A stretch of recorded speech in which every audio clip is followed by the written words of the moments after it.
আমি এখন যেখানে আছি এটা বেলজিয়ামের একটা বন্দর, আমরা এটাকে অ্যান্ট্রাপ বলি। তো বেলজিয়ামের যে বন্দরে এসেছি, বন্দরের এই জায়গায় আমি এর আগে কখনো আসিনি।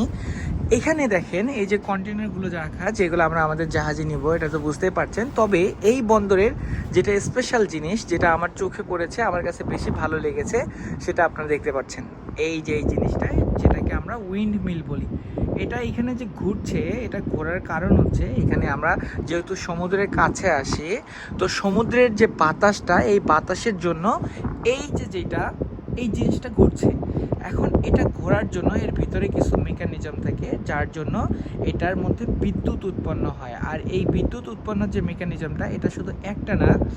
এই যে আমি এত কাছ থেকে এর আগে কখনো কোনো উইন্ড মিলকে দেখি নাই। এই যে জিনিসটা তো দেখতেই পাচ্ছেন, এখানে দেখেন এর মতো আরও অসংখ্য, আমি যেখানেই তাকাচ্ছি সেখানেই শুধু এরকম একটা উইন্ড মিল। এখানে একটা আমার যতদূর চোখ যায় একটু পর পরে এখানে একটা ঘুরছে। এখানে যদি, যেহেতু দেখা যাচ্ছে না দৃষ্টিসীমার বাহিরে, সেজন্য আমরা যদি এদিকে তাকাই, এখানে দেখেন আরও অসংখ্য, মানে ভাই এত বেশি উইন্ড মিল, এগুলো তো শুধু ছোটোবেলায় বইয়ে পড়েছে, কিন্তু এত কাছ থেকে এত বেশি উইন্ড মিল আমি এর আগে কখনো দেখিনি।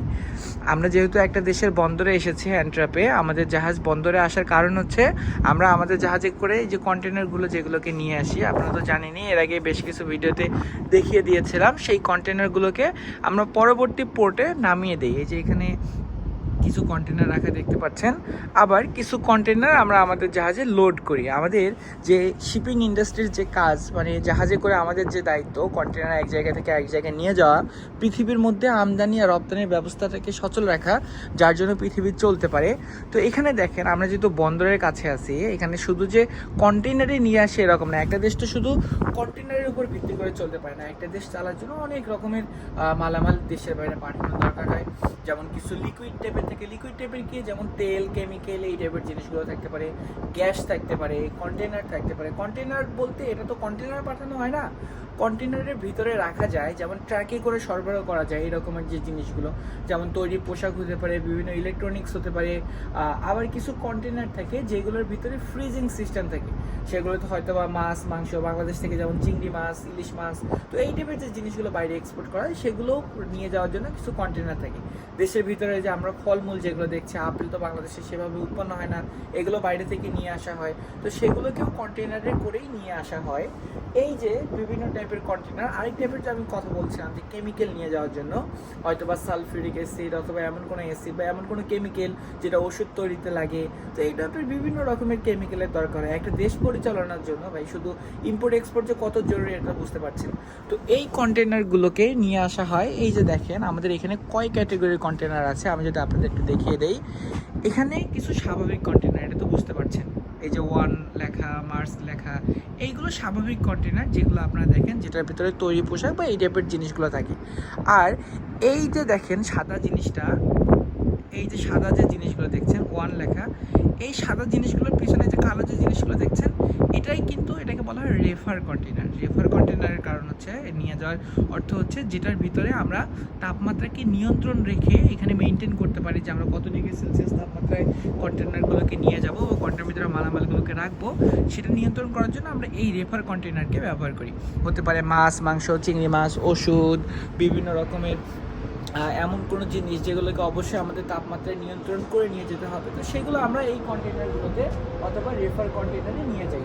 আবার কিছু জিনিস থাকে যেমন কেমিক্যাল টাইপের, আমি যেহেতু আপনাদের বলছিলাম কেমিক্যাল কন্টেনার থাকে, যেগুলো ওষুধ তৈরিতে লাগে অথবা বিভিন্ন ক্ষেত্রে লাগে, সেগুলোর জন্য এই টাইপের এই ডিজাইনের কন্টেনার এখানে রাখা হয়।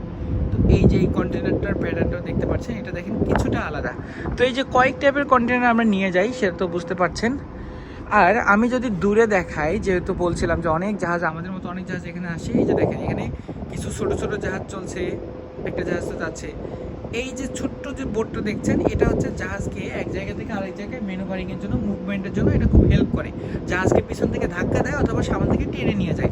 আর তার সামনে এই যে একটা জাহাজ যাচ্ছে, এই জাহাজগুলো যে যাচ্ছে, এখানে দূরে যে কতগুলো উইন্ডমিল করছে এটা তো দেখতে পাচ্ছেন। কিন্তু এইখানে দেখেন এই ফ্যাক্টরিটা আলাদা, এখানে হয়তো বা গ্যাসের ব্যবস্থা চলছে অথবা কোনো কেমিক্যাল অথবা তেলের ব্যবস্থা চলছে, এটা সম্পর্কে আমার ভালো ধারণা নেই।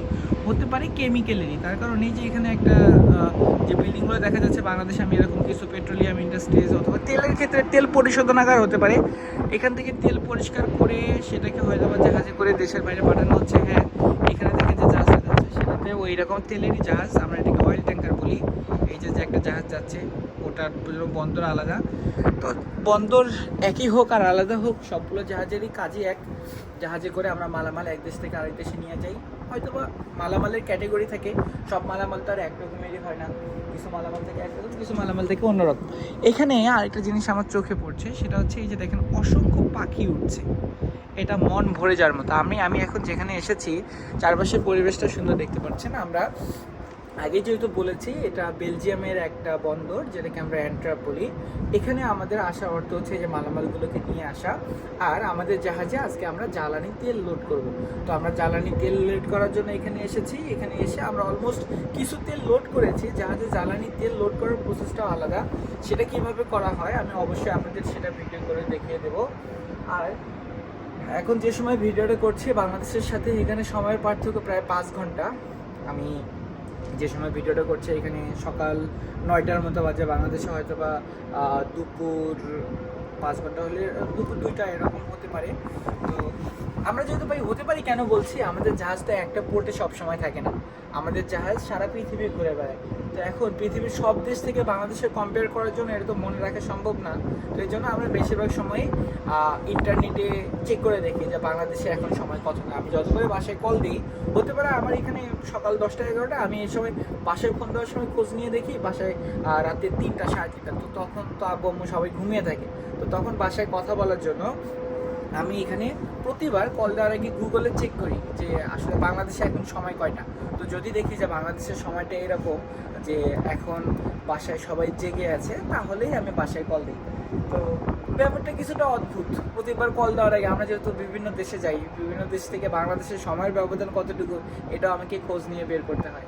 আমাদের জীবনটা এরকম, এখানে কিছু ভালো লাগার জিনিস থাকে, কিছু খারাপ লাগার জিনিস থাকে, তবে জিনিসটা বা আমাদের লাইফ স্টাইলটা অন্য সবার থেকে আলাদা।